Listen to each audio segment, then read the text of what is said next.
Hello friends, education અડ્ડા 71 YouTube ચેનલમાં આપ સર્વે મિત્રોનું હાર્દિક સ્વાગત છે.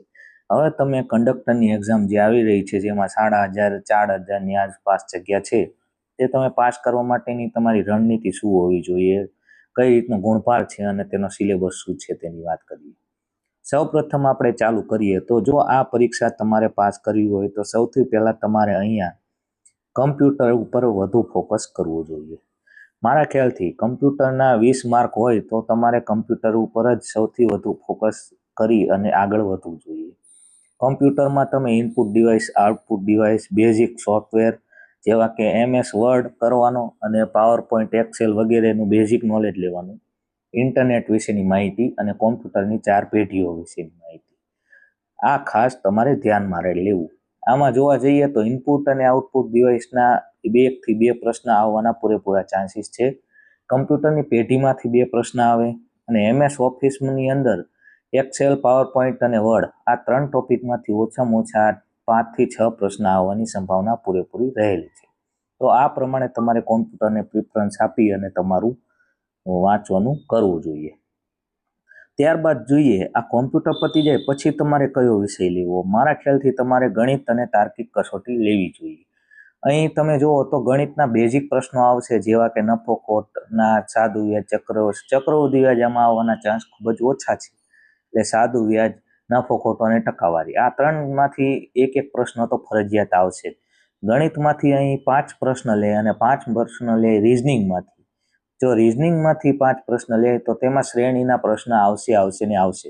એટલે શ્રેણી, નફો ખોટ અને ટકાવારી આ 3 ટોપિક તો તમને ખાસ કરવા જ જોઈએ.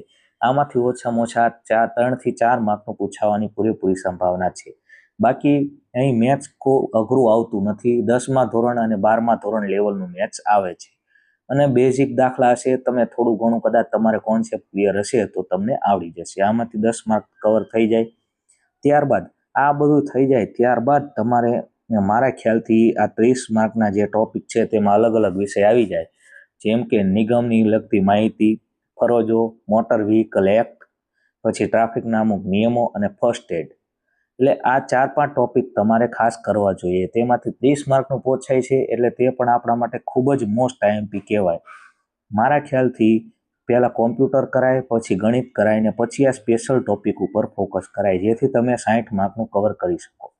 ત્યારબાદ તમારે ગુજરાતી વ્યાકરણ અને અંગ્રેજી વ્યાકરણ લેવાનું અને સૌથી છેલ્લે સામાન્ય જ્ઞાન લેવાનું. સામાન્ય જ્ઞાનમાં તમારે બંધારણ ઉપર અને જનરલ નોલેજ એટલે કે આપણે કરંટ અફેર ઉપર વધુ ફોકસ કરવાનું. કરંટ અફેર એટલે કે કરંટ અફેરને લગતું ભૂગોળ અને ઇતિહાસ પૂછાવાના પૂરેપૂરા સંભાવના છે. ધારો કે કરંટ અફેરમાં રાજકોટ વિશે કે XYZ વિશેનું કંઈક ટોપિક હોય તો તેને લગતું આપણે ઇતિહાસ પૂછાઈ જાય, અથવા તેને લગતી કોઈ નદી વિશેની માહિતી કે એવું ભૂગોળ પૂછાઈ જાય, તેવી રીતના ઇતિહાસ ભૂગોળ કરવું તમારે. તો આ આખો રોડમેપ રહેશે. આ પ્રમાણે તૈયારી કરશો તો તમને સફળતા અવશ્ય મળશે. જો વિડીયો ગમે તો વિડીયોને બીજા મિત્રો સુધી શેર કરવા વિનંતી.